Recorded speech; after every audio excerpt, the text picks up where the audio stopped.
ఇంకొక కుట్ర చేస్తుంది ఈరోజు కాళేశ్వరం మీద. మోటార్లు ఆన్ అండ్ ఆఫ్ చేస్తుంది. ఇవేమి ఇంట్లో ఉండే మన 1 HP మోటార్లు కావు కదా ఇవి. ఒక్కొక్క మోటార్ 200 మెగావాట్స్ 150 మెగావాట్స్ మోటార్లు ఇవి. ఒక మోటారు ఒక జిల్లాకు ఎంత కరెంటు సరఫరా అవుతుందో జిల్లా మొత్తం ప్రజలు వాడే కరెంటు ఒక మోటార్కి సమానం. వీళ్ళు ఏం చేస్తుండ్రు? ఆ మోటార్లను ఆన్ అండ్ ఆఫ్ చేస్తుండ్రు. ఆన్ అండ్ ఆఫ్ చేస్తే బేరింగులు దెబ్బతింటాయి. ఇవి అట్లా వీళ్ళు ఏం చేస్తుండ్రు? పొద్దున 7 గంటలకు స్టార్ట్ చేస్తుండ్రు, సాయంత్రం 5కి బంద్ పెడుతున్నారు మోటార్. పొద్దున 7కి స్టార్ట్ చేసి 5కి బంద్ పెడుతున్నారు. ఎందుకు? 5 తర్వాత కొంచెం కరెంట్ పీక్ లోడ్ ఉంటుంది, అందరం లైట్లు వేస్తాం, సాయంత్రం పూట ఇళ్లలో కరెంట్ వాడతారని ఇది బంద్ పెడుతుండ్రు. మళ్ళీ పొద్దుగాల 7-8 గంటలకు మెల్లగా స్టార్ట్ చేస్తుండ్రు. ఇట్లా రోజుకు 2 సార్లు ఆన్ అండ్ ఆఫ్ చేస్తే మోటార్ల బేరింగులు దెబ్బతింటాయి, మోటార్లు పనికి రాకుండా అవుతాయి.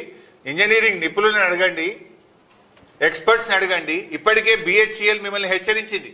మోటార్లు సరఫరా చేసిన BHEL రాష్ట్ర ప్రభుత్వాన్ని హెచ్చరించింది. ఇట్లా మీరు మోటార్లు ఆన్ అండ్ ఆఫ్ చేస్తే ఇవి కాలిపోతాయి బిడ్డ అని మిమ్మల్ని హెచ్చరించింది. అంటే మీరు ఏంది మీ ఉద్దేశం? ఊకి ఆన్ అండ్ ఆఫ్ చేసి మోటార్ల బేరింగులు దెబ్బతిని మోటార్లు పనికి రాకుండా అయితే మళ్ళీ బదనాం ఎత్తేయాలని ఒక కుట్ర చేస్తా ఉన్నారు మీరు. BHEL మీకు చెప్పలేదా? మిమ్మల్ని హెచ్చరించలేదా? కాళేశ్వరం మోటార్లు ఎప్పుడైనా సరే ఫుల్ నడపాలి. ఏం చేస్తుంది ఇప్పుడు? నందిమేడారం పంప్ హౌస్ లో గాని, గాయత్రి పంప్ హౌస్ లో గాని ఆన్ అండ్ ఆఫ్ చేస్తుండ్రు. ఒకసారి ఉత్తమ్ కుమార్ రెడ్డి రేషన్ కార్డులు వంచడానికి చొప్పదండి పోయిండు. జనం తిరగబడతారు, నీళ్లున్నాయి, మోటార్లు ఎందుకు ఆన్ చేస్తలేవని పొద్దుగాలు ఆన్ చేసిండ్రు. ఉత్తమ్ కుమార్ రెడ్డి హెలికాప్టర్ దిగి రేషన్ కార్డులు వంచి మళ్ళీ హెలికాప్టర్ ఎక్కగానే మోటార్లు బంద్ చేసిండ్రు. మొన్న ఓ రోజు కూడా మోటార్లు పొద్దుగాలు ఆన్ చేశారు, సాయంత్రం బంద్ చేశారు.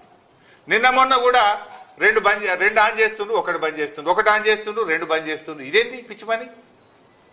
ఈ పద్ధతిలో మోటార్లు నడిపితే అవి కాళేశ్వరం మోటార్లు దెబ్బతింటాయి. మీ BHEL వాళ్ళని అడగండి, ఎక్స్పర్ట్స్ ని అడగండి, ఇంజనీరింగ్ నిపుణులను అడగండి.